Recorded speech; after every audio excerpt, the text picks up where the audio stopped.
How we doing? What do you guys have today? That's it. What do you guys have today? You mentioned that Tyrod will be the backup Mm-hmm. for this week. So how has he handled everything that he's gone through and coming through the concussion and helping Baker and all that kind of No, stuff? I think he's handled it as a pro. I'm sure he's still disappointed, but he's practiced. He's led the scout team. He's got some work a little bit with the offense. So I think he's ready to go. It's good to have him back. He's played a lot of football for us. So I think our players know the rhythm that he plays in, as I mentioned before. So if he had to play, I think it would be okay. Obviously, we want Baker to go play the game, finish the game, and play well. But I feel good with Tyrod being the backup. Chances. Yeah, he's sick. He all right. He's out. Yeah. Oh my gosh, yes. I got the flu, man. Really? Questionable. 50%. I've never seen that. I'm going to keep him away from Yeah, people. we got in quarantine. Trust me. I went in like a dummy. They made me wash everything. So he's got it. Hugh, we've talked a lot about special teams this week. In practice, have you guys done anything different? Oh yeah, no, we've done some things different. I feel better about it. We just got to go do it on game day. So we've made a few adjustments here and there, and we'll see if those things pay off this weekend.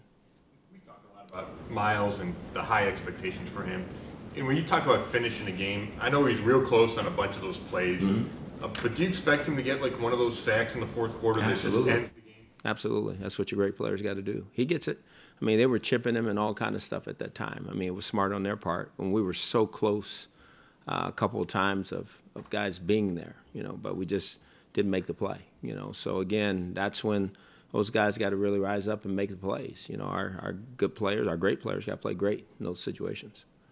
He had one of those big plays in the fourth quarter. Yeah, he did. Obviously, I think the sack fumble, that we didn't get was huge. Between him and Avery, that ball was out. But again, that's over with and done. We got to do it this week if that's what it calls for. Don Martindale said yesterday that Baker is this generation's John Elway and Brett Favre. Huh? Just wondering what you thought about that comment. Tell Don thank you. But I'm not buying that. Yeah, Don's a good man. I know Don, been knowing Don a long time. Tell him you're not buttering us up that way. That doesn't work. Baker's going to be what he's going to be. He got a lot of football ahead of him. Guy's played one game, so let's let it all take his course. You just mentioned two names that are off the chart. So if he is that, that'd be good for everybody. True? That's the way it works.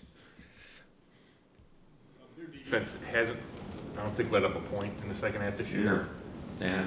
I know they're always good, but what's it say about in the second half? They're even better. They're trying to finish. They're a good football team, a good defensive football team. Probably the best we've played all year. So we're going to find out about who we are and what we are this weekend as well. You have to prepare for Lamar. I'm sorry? Lamar Jackson. Yes. Yeah, he's played in every game. So they've used him in a variety of different ways in every game. So we anticipate that he'll be out there, and we have to be ready for it. Yet? I'm sorry? Has he thrown it yet? No, they haven't had him throw it. I think that's the next situation for them to put him in. So, no, he has. I take that back. He has thrown one pass, and he overthrew it. And hopefully he'll throw one to us if that happens.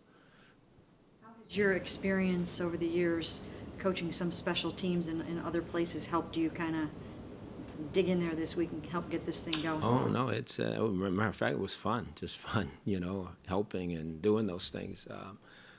But yeah, when I first came back to Cincinnati, I spent time on special teams, so that's what I coached. And it was good to go back out there and help and see some things. And me and Amos talked through some things, and Josh, and Sam. So hopefully, we'll be better in that area. It won't be because of me. It'd be because of what that staff's done and what the players are doing. But I'm just trying to do everything I can to assist and help to get it better. Talking about Antonio Callaway earlier in the week, he said obviously he needs to start faster. Mm-hmm. Have you seen a pattern where he might struggle a little bit? I mean, it seemed to go back to the preseason, and then he makes like a huge play for you guys. Yeah, you said it. I mean, I don't think there's any